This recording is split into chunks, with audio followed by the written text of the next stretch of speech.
Hey everyone, and hey Rhonda. Hi. So welcome everyone this morning. Rhonda and I were just talking about where our frequencies first engaged, and we were both like yesterday, not though she wasn't on the same course as us, but Rhonda and I were actually on the same year of the E&O Opera Works, weren't we? Yeah. It's like 12 years ago or something Some- crazy. Something like that. Just no idea. But what's really beautiful is that we had the lovely Elizabeth Llewellyn with us as well. And we had Nice. some other loads of other singers that just, have really solidified Yeah, their really craft. taken on. Yeah, exactly, which Great. is wonderful to know that we all influenced each other in some way to become a great team. But one of the things I remember about you for being on Ian Uh-oh. Offerworks, no, not at all. The one thing I remember about you is that we would all sit there and we would hear you singing. And then we would wait for it and we would all wonder, when is Rhonda going to take a breath? You uh, just used to have this limitless breath, and I'm sure you still do, right? But you just used to have this limitless breath, and we all used to just look at you going, when's she going to breathe? One of the bonuses of being 6'2" and built like a tank. Are you really 6'2"? Yeah. That's Yeah. amazing. Wow. Anyway, it's 9:01. Welcome everybody to the Safe at Home live sessions. It's really lovely to have you here, and I'm really excited to have Rhonda here today.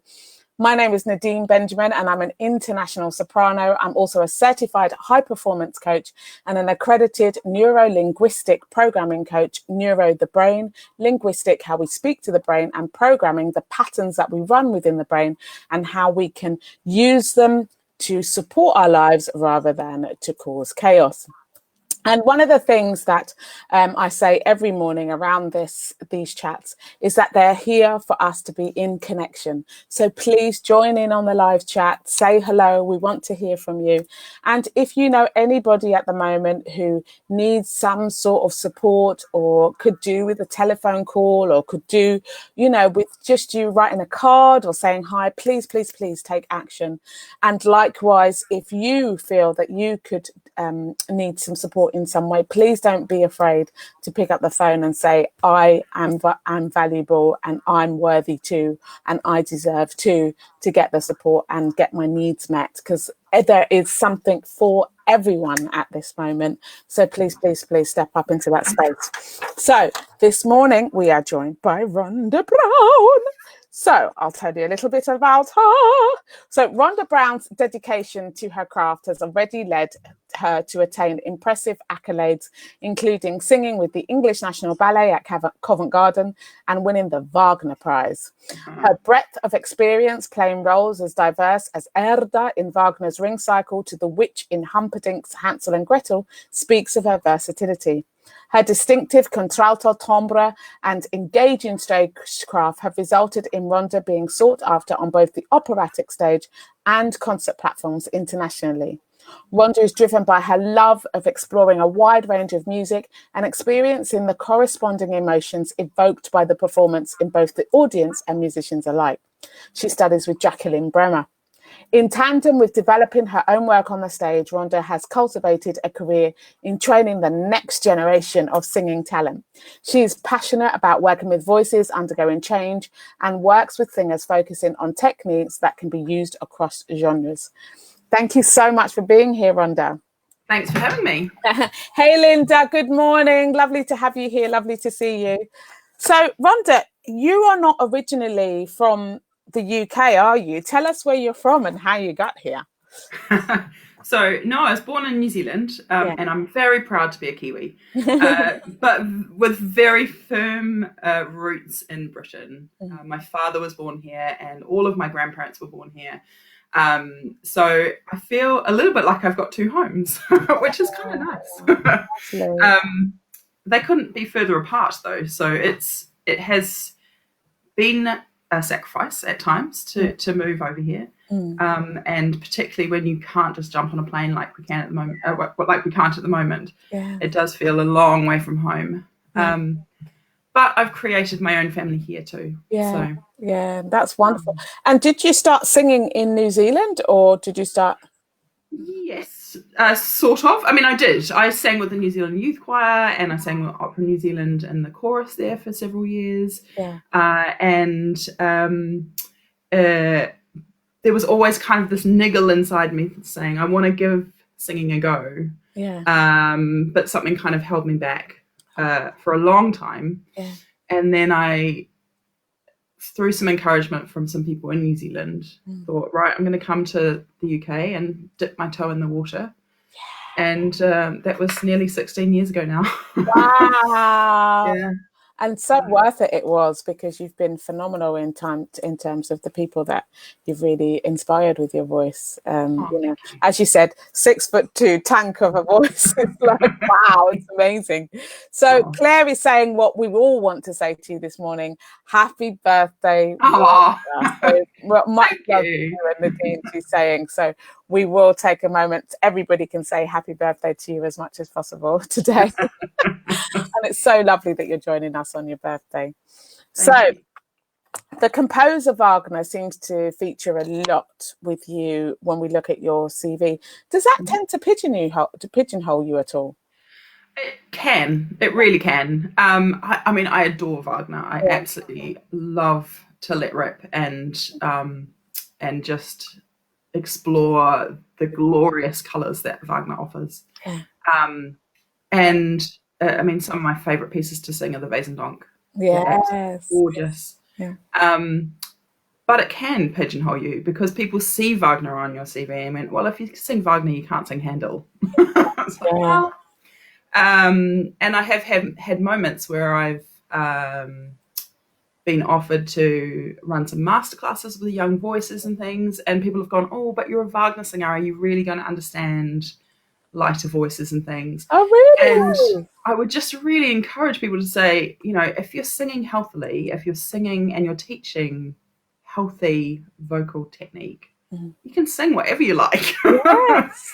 So it has been an issue, but it doesn't stop me. No, of course not. Yeah, of course. If I want to pick up some Humperdinck or some Gilbert and Sullivan or some Handel, I absolutely go for it.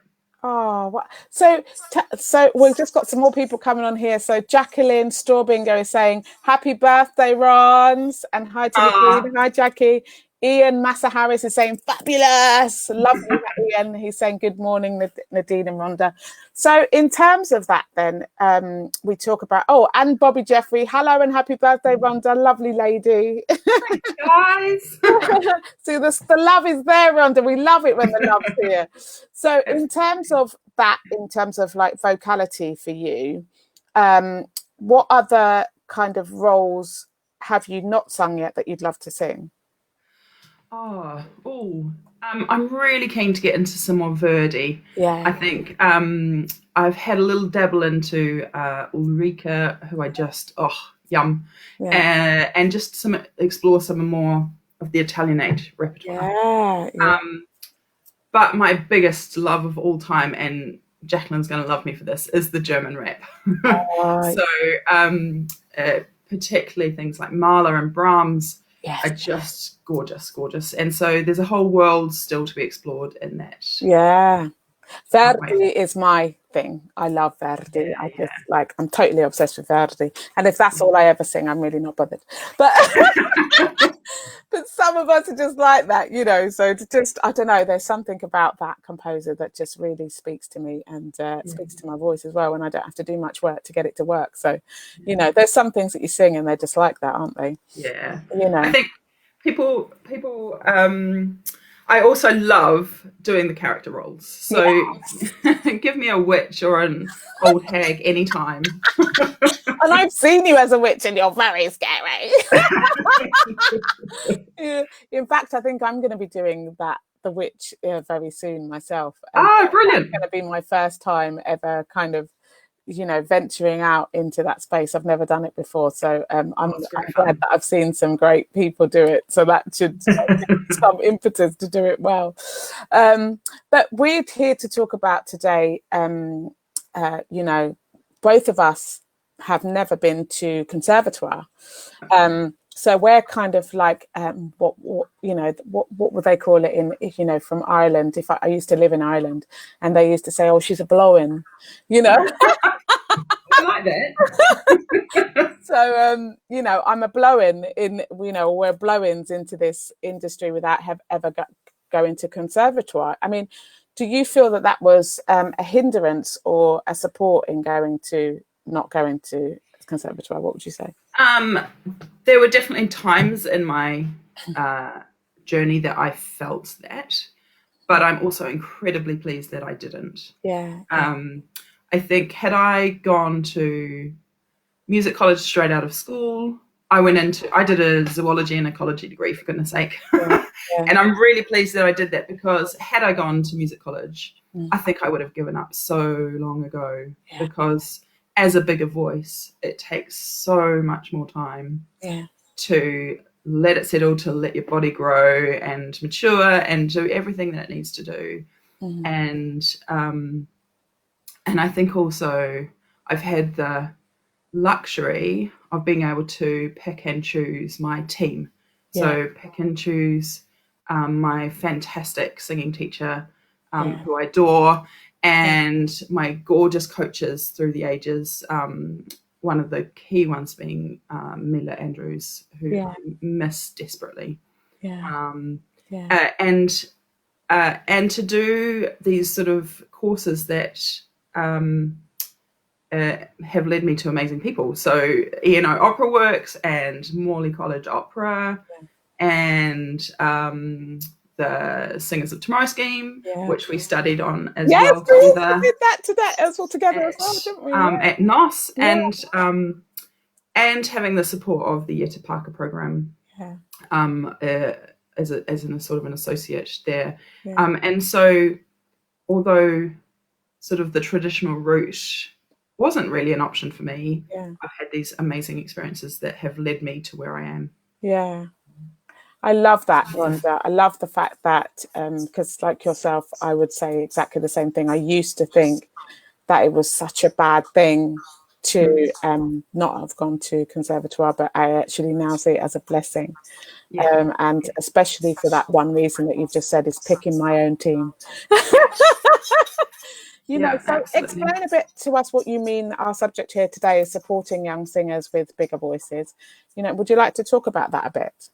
Sure. So I guess my, as we all do, we all have something alongside our singing performing career to, to make ends meet when performing doesn't quite allow that.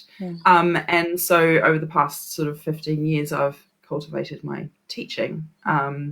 And that's been very firmly placed at the beginning in teaching young boys singing. And so working with them as they're changing in their teenage years, and helping them to keep singing through that and negotiating all that entails. But also the girls, we don't give enough credit to how women's voices or young women's voices change. Obviously not quite as dramatically as young men, but they do change with their hormones going round and round, and all that entails. So that's kind of been my big focus for the last 15 years is that side of singing, teaching. And but also particularly over the last sort of 5 years or so, as I've become much more confident with my own voice and how it works, and being guided by Jacqueline in my own teaching, own singing, has very, very much informed the way I then teach. And I think, and moving for me more into the slightly older singer. So it sort of early 20s, and loving that, absolutely loving that. But also I think, and this is something that I'm hoping will evolve as I grow and as I mature more, but really supporting young singers who do have bigger voices, because I think from my own experience, we tend to fall through the cracks a little bit. Yes. And either we're pushed too quickly, too far too quickly, which wasn't my experience, fortunately, though some people did try at in the early stages, or we're not given the time to allow ourselves to develop and mature, or we're seen as sort of not failures, but not doing so well because we haven't reached the supposed milestones that everyone kind of expects much earlier. So in the early 20s, if you haven't sung it wherever. So it's really, I really want to show younger singers that it is still a very viable career option, and you don't have to sit around waiting. There are always things that can be done, and also that it's not just one path. There's not just one road that you have to walk on, and if you kind of divert from that road, it's all over.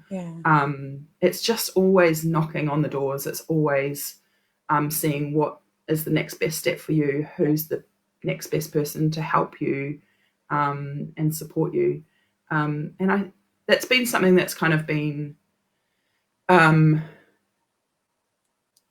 my thinking for a really long time, since I had such amazing support. That's something that I want to offer the next generation when the time comes. So yeah, and I think what I do remember, so when I was at Morley College, I'm not saying how many years ago, but a long time ago, we had a masterclass by Donald Maxwell. Oh, I love that. And he was such an amazing person to watch, and the way he interacted with us all. And we had a sort of a pause in the actual masterclass, and he just sort of chatted to us about singing and career paths and things. And it's always stuck with me ever since. And I've probably corrupted it into my own memory. But he said three things. One was if singing or music is within you, you owe it to yourself to follow that path, to take it and do with it what you want. And so that was the first thing. And then the second thing was set yourself some realistic goals. So whatever those are, you know, whatever those goals happen to be, set some. And you know, there was a lot of murmurings around the room about, well, I want to sing at Covent Garden, and I want to sing at this, and I want to do this role. And for me,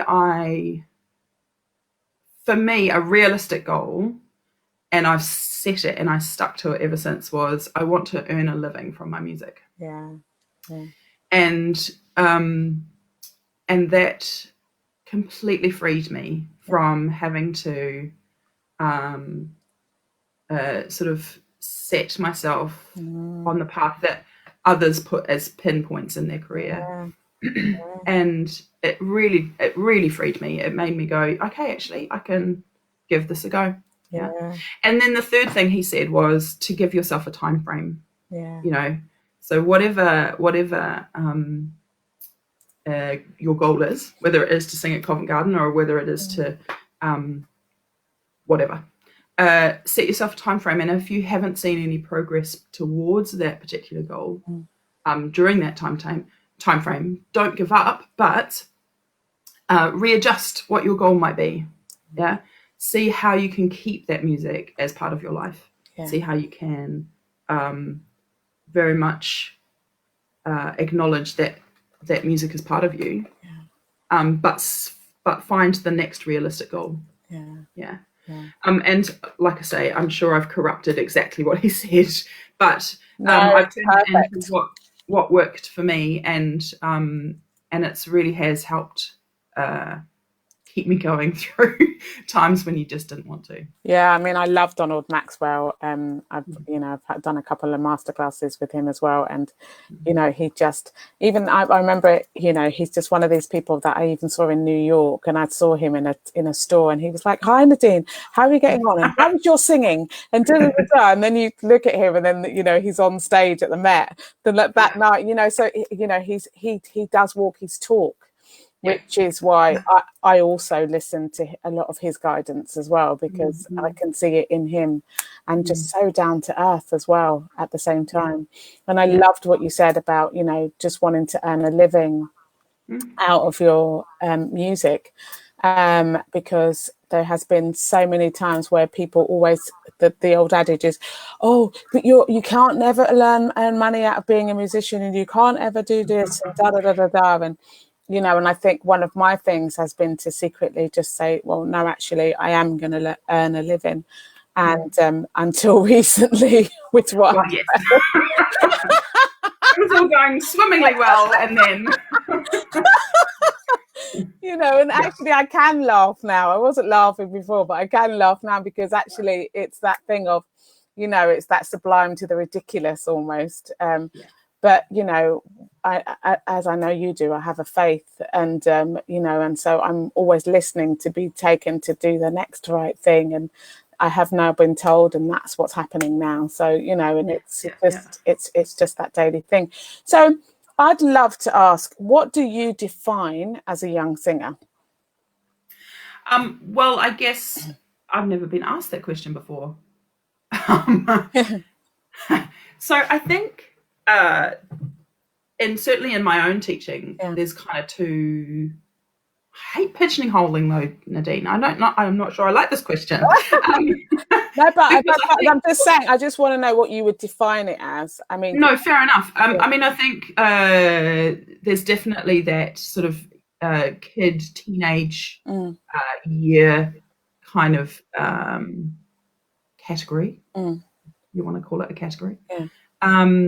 Where I think just a really basic, healthy technique is all that we should be forcing on them. Yeah. I see quite a few teachers who try to get them singing full, proper operatic style technique at 12, and I'm like, So for me, it's very much just about healthy technique, keeping the airflow going, helping them negotiate the changing voice, but also setting them up with things like language and diction and, like I say, really good basic airflow breathing. And then as which you are a master at, or a queen at, anyway, Well, interestingly though, with those kids, I can't use my full voice because they try to copy, of course. And so everything I do, well, not quite, but a lot of what I do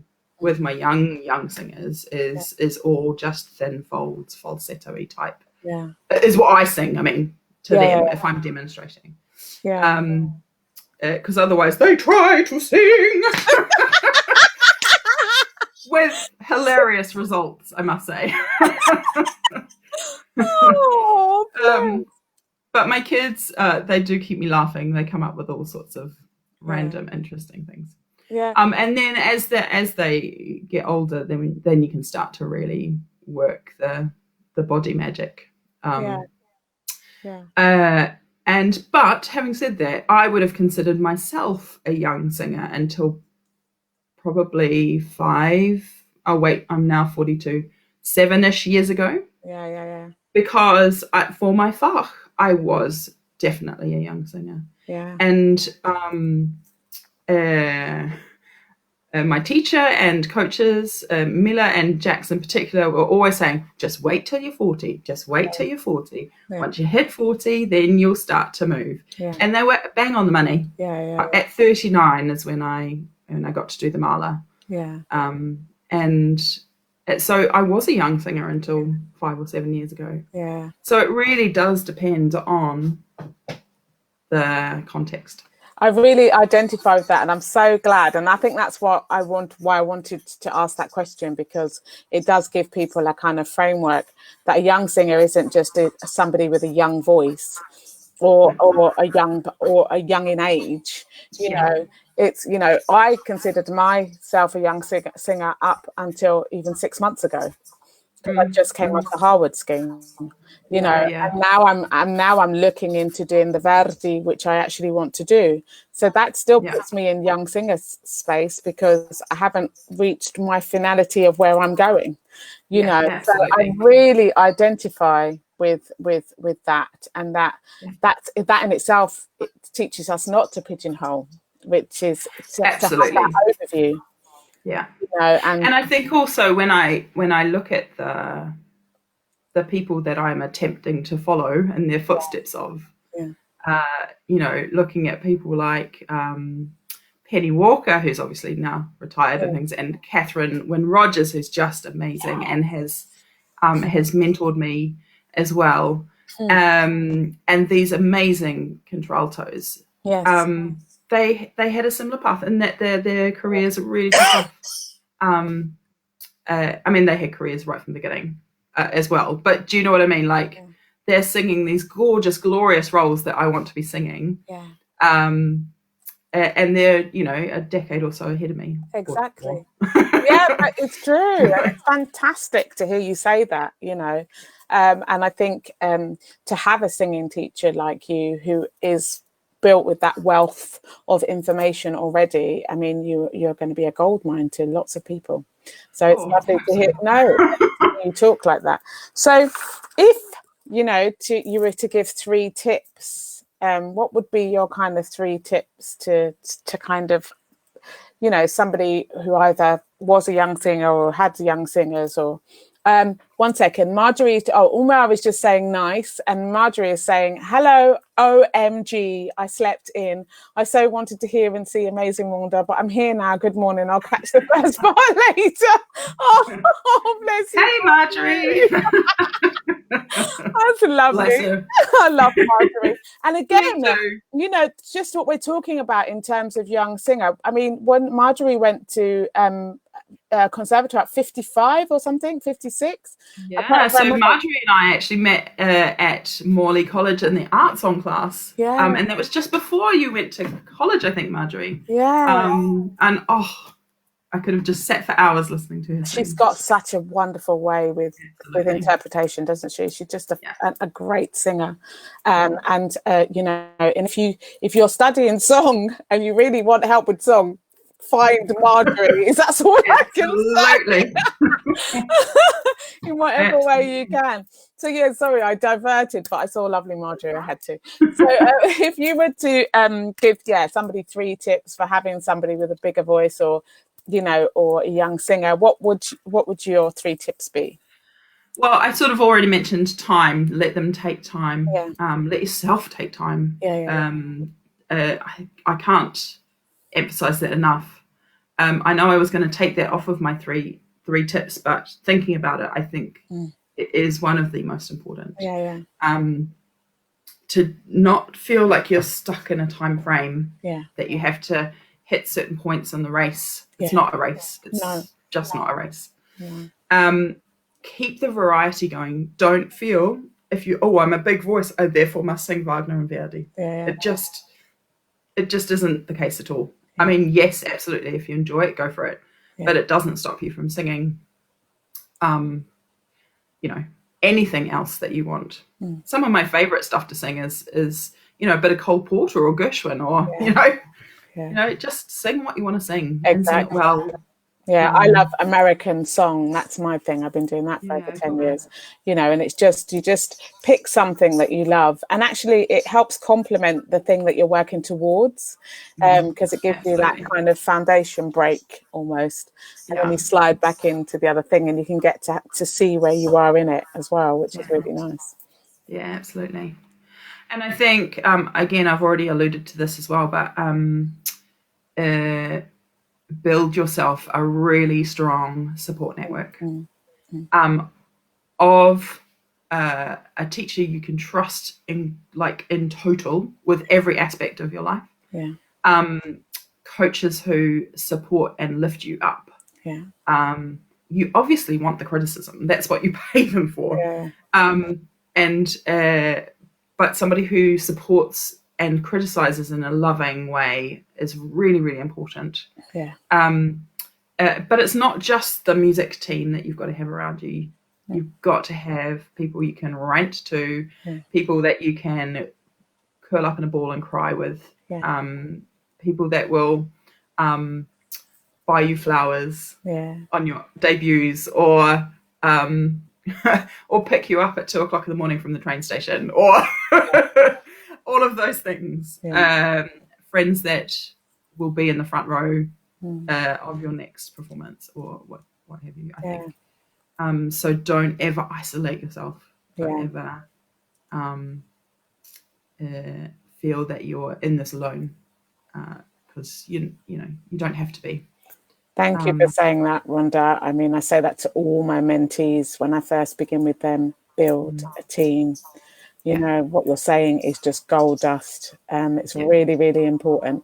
And I love it that you identify, part of that team are the people that send you flowers, but they're also the people that pick you up at 2 o'clock in the morning. That is, and it's so important as an officer. Yeah, absolutely. Absolutely. And I know you only asked for 3, Nadine, but I think my last thing is also vitally important. Well, it was for me anyway. Is to trust your own instincts and follow your own path. Because I think we're in a world where we're constantly pulled to be more, to do more, to step further, and sometimes that's not the right thing. Sometimes you just need to step a little to the left and follow your own path. So. That's fantastic. I love what you've said today, and I love those tips. I even love that one as well. Sometimes you need to do a sidestep. One that I had to do this year with my health. I had to come off all social media and everything and take a sidestep. And it was the best step because it was a rest step. Yeah, nice. And it is that point of listening and but then having the team, because I had my team, knowing when to come back. And then discussing that with my team and my mentors and saying, well, I've been offered this. Do I do it? I'm here with my health. I'm da-da-da-da-da. And actually knowing that they were going to give me the love and the support that I needed to make those vital, vital, vital decisions. We don't do this alone. I say that constantly, that we don't do this art form alone. And you are a great example, and a huge example of that, which is wonderful. Oh, thank you. Would you like to tell everybody where they can find you? So currently on the Music International website is my basic info and contact details for performing. I'm about to go live with a new website, which will be both performing and teaching. So I'll let you know when that happens. Fantastic. I'm really rubbish at social media, except Facebook, which is only for my friends. So I'm really sorry about that. I'm just terrible at Twitter and things. That's right. But I'm kind of around on the internet, so you can always track me down. And before we go, we'd love to just say happy birthday to you. Happy birthday to you. Happy birthday, dear Rhonda. Happy birthday to you. You even got Chloe dancing. I love it. Hey, Chloe. We love it, and we wish you a really special day. You are a very, very special woman. I've watched you. I've watched you walk your talk in terms of patience, in terms of taking time, in terms of honouring the people that you have around you and honouring your own path. And also, every time that you step on the stage, seeing you in your brilliance and in your light, knowing that when you open your mouth, that it comes from a place of true integrity and authenticity. It is a pleasure to watch you and to to walk alongside you in this career, and to see you as a colleague and someone that I can talk to at any moment or any time, and to know how much you're loved and respected within the industry. So thank you so much for thanks for having me, spending some time with us today. And take care, everybody. Tomorrow we have the Davina Shum, who runs the As It Comes podcast, and she'll be coming on to talk to us about that. We've got another wonderful lady with you, and she is a musician as well, so we're going to be in for a treat. So Rhonda, thank you so much. Take care, everybody, and we will see you tomorrow. Oh, 1 second. Bobby is saying, hi, Bobby. I hardly ever sleep in. Marjorie saying, absolutely true. I've watched Rhonda grow and grow, and I'm so proud of her. There you go. Thanks, Just had to say that before we went. See you later, everybody. Take care and see you tomorrow.